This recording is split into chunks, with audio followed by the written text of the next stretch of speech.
Atenção, este é um vídeo feito a partir de um corte da live. Se você quer assistir esse conteúdo de primeira mão, você assiste às 6 horas da noite, de segunda a sexta, aqui nesse canalzinho. Todas as lives são apenas disponibilizadas para membros, então se você for ver a live por completo, você vai ter que ser membro. Ou se você quiser ver um vídeo específico antecipado, você terá que ser membro para poder acessar esse conteúdo, tá bom? Bom vídeo.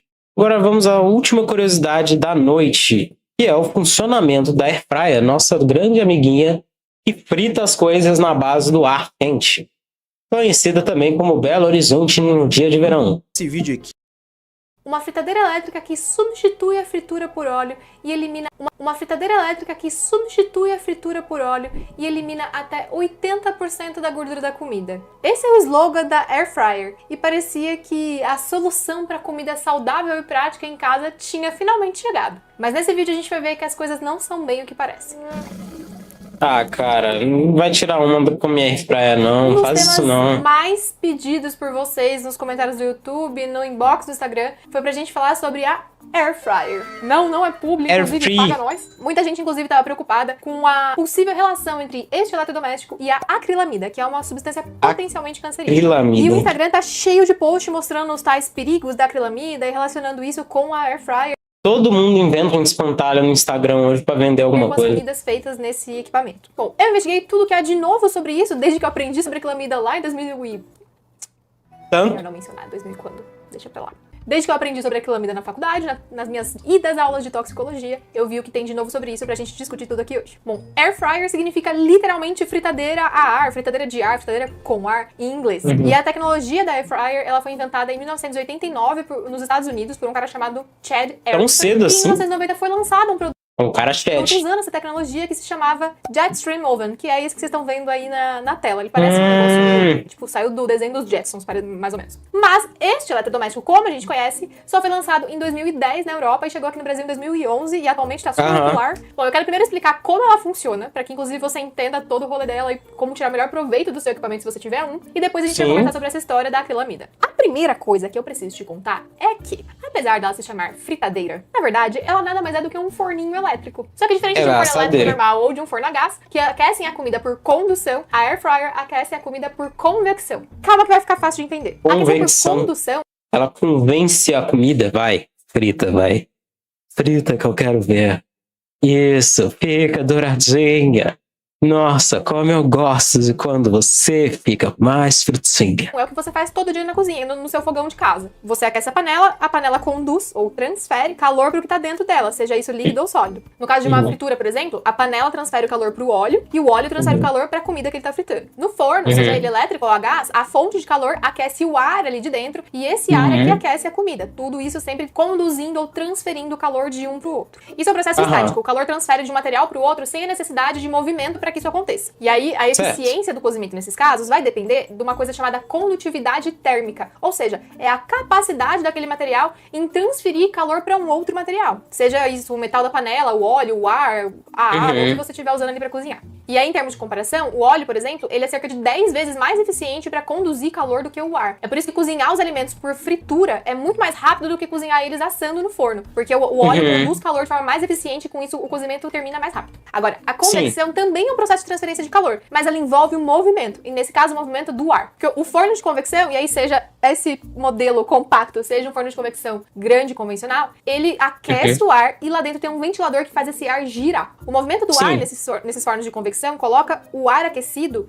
em contato com a comida tanto mais rápido quanto mais uniformemente. Então, um forno de convecção, ele acaba diminuindo o tempo de cozimento dos alimentos em cerca de 25% e também dá uma cor mais uniforme. Aquele dourado do cozido fica mais uniforme em todos os pedaços de comida que você tiver ali.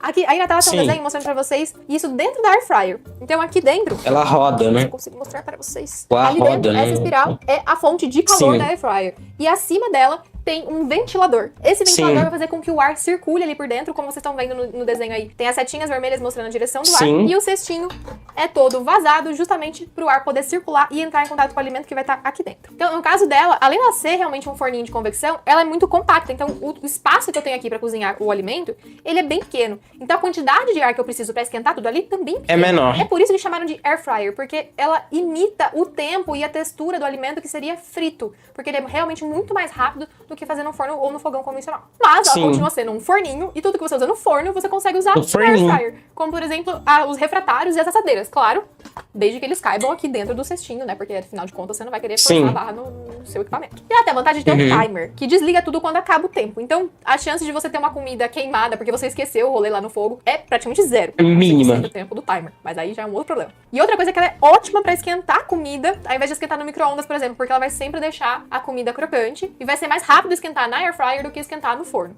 A desvantagem é que você não pode encher aqui o cesto de comida pra fazer o cozimento, porque quanto mais comida tiver aqui, menos eficiente vai circular o ar ali dentro. Então você tem que sempre usar, tipo, 1/3 da capacidade, 2/3 no máximo, pra garantir que o alimento vai ser cozido por igual. Então se você quer fazer uma quantidade grande de comida, um forno normal acaba sendo Já mais era. prático. Inclusive, aqui eu tenho um relato pessoal. Eu não tenho uma air fryer. Essa aqui é da minha mãe. Eu já falei em vários outros vídeos aqui no canal que eu tenho preguiça de fazer fritura por conta do trabalho que dá, da sujeira que faz. Então eu aprendi e criei técnicas de fazer sempre tudo no forno normal. E eu sempre acho que Nossa, mas aí é um trabalho do que fazer na fritura. Inclusive a mandioca, Tá. eu gosto muito mais ela feita no forno do que ela feita no óleo quente. Ficar muito Tá mais, bom, mais moço. molinha por Tá dentro. bom. Recomendo. Cozinha a mandioca no palitinho. Aí depois lambuza de azeite e forno. Ó, delícia. Ok. Gente, cadê a Ana? Esqueci da Ana. Só um minuto que eu vou te buscar. Aí você faz uma mágica agora. Pra aparecer no vídeo. Magia da edição. Pijama detectado. Pronto. Resolvido. Bom, como eu estava dizendo, eu faço, inclusive, até batata chips no forno. Então, pra mim, o Ué? forno resolve toda a minha vida. Eu gosto, inclusive, às vezes, de fazer a refeição toda no forno. Então, de assar várias coisas ao mesmo tempo. Então, pra mim, a air fryer não é a melhor alternativa. Mas, se você é uma pessoa que mora sozinho ou come sozinho, às vezes minha mãe esquenta comida separado do meu irmão, então eles usam bastante air fryer. Aí é realmente uma ótima alternativa. Porque você consegue fazer a quantidade ideal de comida ali sem correr o risco de queimar, encharcar de óleo ou então de gastar muito tempo fazendo isso. Bom, mas e aí? Certo. E essa história da air fryer envolvida com a acrilamida? Bom, primeiro a gente precisa entender o que é a acrilamida e como ela é formada na comida. A acrilamida é uma substância muito usada na indústria, na pesquisa científica e também no tratamento de água. Ela geralmente não é usada pura, ela é usada para formar um polímero, ou seja, uma molécula que tem várias outras moléculas grudadinhas uma na outra. Então ela fala poliacrilamida.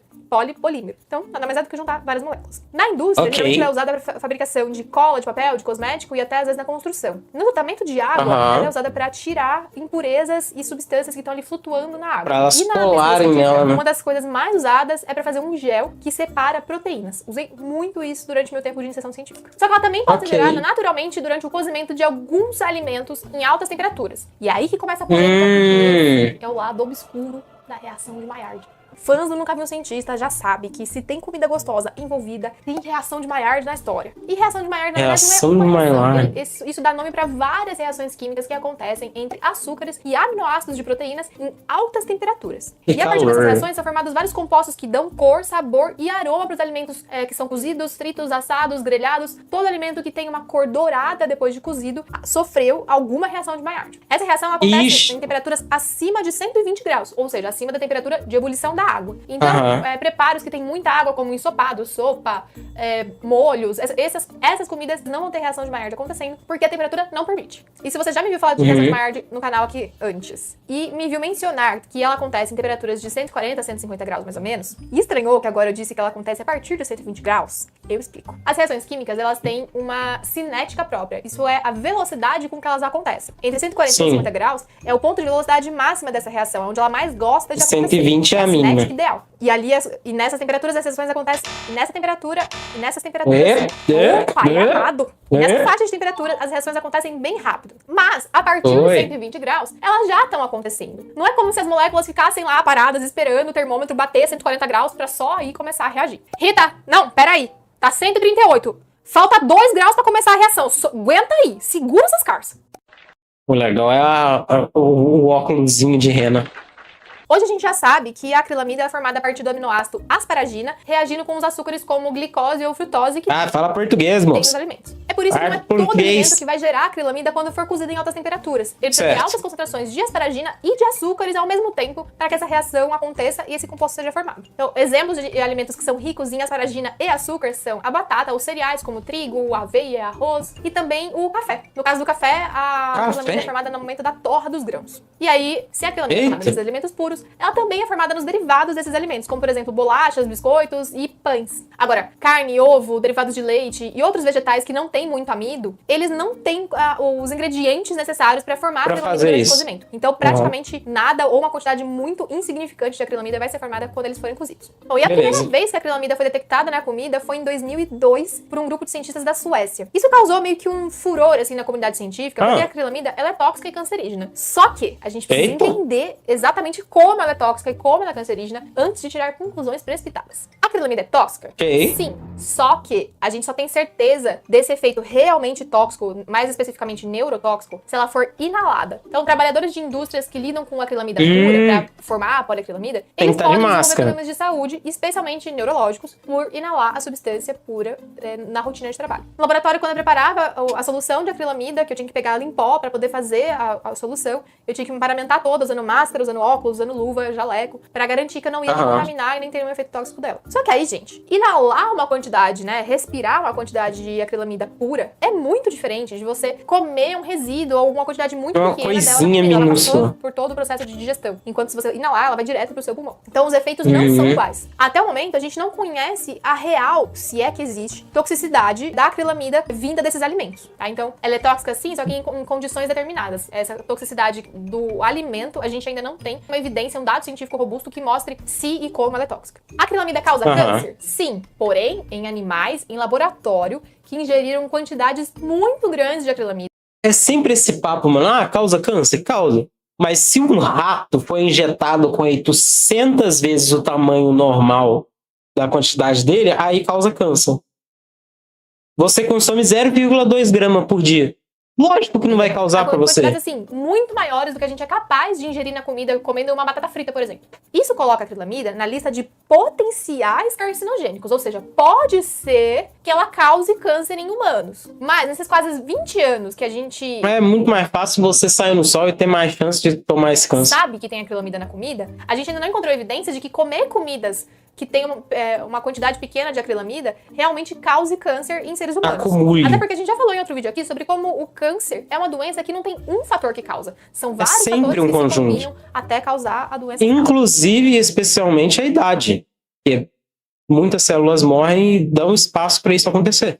Então, assim, a acrilamida parece que causa câncer e até agora a gente só tem provado que ela causa câncer se for dada para animais em laboratório em grandes quantidades. Na quantidade que a gente consome, naturalmente, não temos dados sobre isso. Porém, a nossa espécie usa o fogo para cozinhar há pelo menos 300 mil anos. E a acrilamida se formou na comida durante esse tempo todo. A gente só descobriu isso há pouco tempo. Ela sempre esteve ali. Então, se ela fosse, assim, um problema tão grande, que fosse tão tóxica e tão cancerígena, a nossa espécie provavelmente não teria sobrevivido esse tempo todo comendo comida cozida. E aí, isso significa que a gente não deve se preocupar nadinha. Não. Porque sempre vão ficar em alerta com substâncias que são potencialmente carcinogênicas. Não precisa jogar a tua airfryer no lixo. Não tem como a gente zerar totalmente o consumo de acrilamida. É impossível porque ela é formada naturalmente no cozimento acima de 120 graus. Bom, a não ser que você coma apenas comidas cozidas no vapor ou fervidas ou cruas, né? Aí pode ser que sim, porque nada vai passar de 120 graus. Mas, gente, eu não trocaria uma batatinha frita por uma batatinha cozida no vapor, nem aqui, nem na próxima encarnação. Inclusive, eu lembro quando a gente aprendeu sobre acrilamida na faculdade de biologia, a gente falou assim, nossa,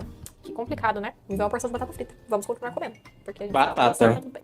Batata realmente salva Mas e vidas. a air fryer nisso tudo? Começou a surgir um boato de que a air fryer gera acrilamida nas comidas que são feitas nela, e por isso ela é ruim pra você, e você não deveria focar o preparo das suas refeições numa air fryer. Só que isso é uma grande desinformação. Sim, como é que ela vai gerar isso? Qualquer cozimento que use temperaturas maiores que 120 graus vai gerar acrilamida naqueles alimentos que são propensos a formar feitos pra isso. Não é qualquer comida. Não é o preparo, não é a forma de preparo, é a comida. São aquelas ricas em açúcares e em asparagina. Então, esse é um outro ponto da desinformação. Eles falam que qualquer alimento vai gerar acrilamida aqui, e isso não é verdade. Não vai. Inclusive, teve um estudo que foi feito em 2015 que comparou o preparo da batata frita pelo método convencional, no óleo, e feito na air fryer. E esse estudo mostrou que fritar a batata com óleo gera cerca de 90% mais acrilamida do que fritar a batata na air fryer. Fritar a batata na air fryer. Pronto. Porque a temperatura que o óleo atinge é muito maior do que a temperatura que esse equipamento atinge. Pronto, E perdemos. quanto maior a temperatura e maior o tempo que o alimento passa nessas temperaturas altas, maior a quantidade de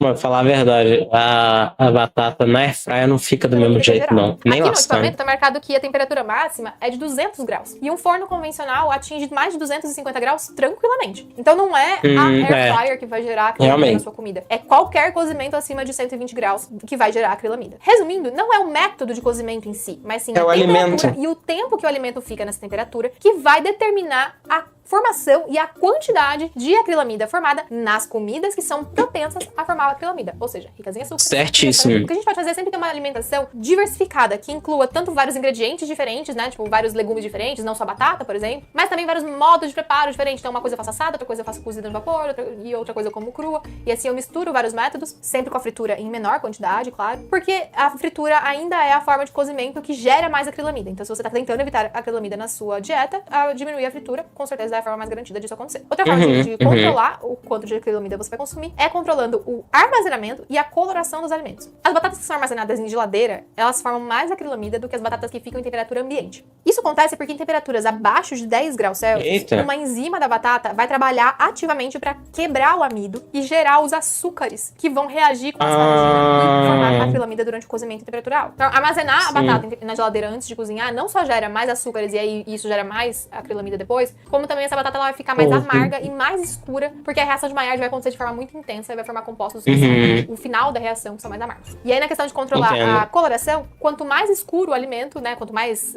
dourado demais o alimento frito, tostado ou assado, mais acrilamida ele formou. Então, pra ficar mais claro, tem essa comparação aí. Quando tá dourado claro, que é o lado esquerdo da tela, é o ideal. Quando começa a ficar com uma cor mais marrom, aí já tem mais acrilamida. Aí tem problema. No caso do café, por exemplo, que no café também tem a geração de acrilamida, as torras claras e médias têm menos acrilamida do que as torras escuras. Pelo mesmo princípio, da temperatura e tempo que o alimento passa nessa temperatura. Outra coisa que a gente pode fazer pra reduzir o consumo de acrilamida é exigir políticas públicas que garantam segurança alimentar da população. O ideal é que a gente tivesse uma política de acesso aos alimentos que garantisse que todas as pessoas pudessem ter uma alimentação diversificada, ao invés de serem obrigados a consumir sempre os mesmos alimentos, ou então acabar focando a alimentação em alimentos industrializados que são baratos, por falta de recursos para conseguir comprar comida fresca de maior qualidade e de maior valor nutricional. É por isso que a alimentação saudável universal também passa pela urna. E por fim, não existe ainda uma legislação que restrinja a quantidade de acrilamida nos alimentos industrializados, porque é realmente muito difícil de medir. É variável, né? Então aí fica difícil você entender o quanto que vai ser proporcional para você. Tem muitos fatores de interferência, inclusive até a espécie da batata influencia a quantidade de acrilamida que vai ser gerada, quanto também porque a gente ainda não sabe qual é essa quantidade que é perigosa ou é segura, porque a gente não conseguiu até hoje identificar se é um composto realmente tóxico e em que condição. Mas tanto as agências sanitárias quanto as indústrias de alimento, eles estão de olho nisso. E na Europa, inclusive, já tem um movimento voluntário da indústria em dar um jeito de diminuir a formação de acrilamida nos produtos industrializados. E eles estão fazendo isso usando ciência, claro. Resumo do rolê, a sua air fryer é tão segura quanto qualquer outro método de cozimento, pode continuar usando tranquilamente. Mas faça suas batatas no óleo porque é mais gostoso. Tem 90 mais por cento de não sei o que. Ah, mas é mais gostoso. É mais gostosinho. Tô brincando. Resolvido o misticismo. É praia própria, tá tranquilo para você preparar. O micro-ondas também. Ele não é tão tóxico como vocês imaginam. Isso é muito mito. Muito uso de desinformação. Hoje nós temos um terror gigantesco na área da nutrição, que tudo é um vilão. Compre apenas o que está na minha mão. É um excelente vídeo de nunca vi um cientista. Tá? Se vocês não acompanham esse canal, acompanhem. É o canal, acho que do YouTube, junto com a ciência, são os canais mais confiáveis de informação acerca de nutrição, ciência, por assim dizer. Como um todo.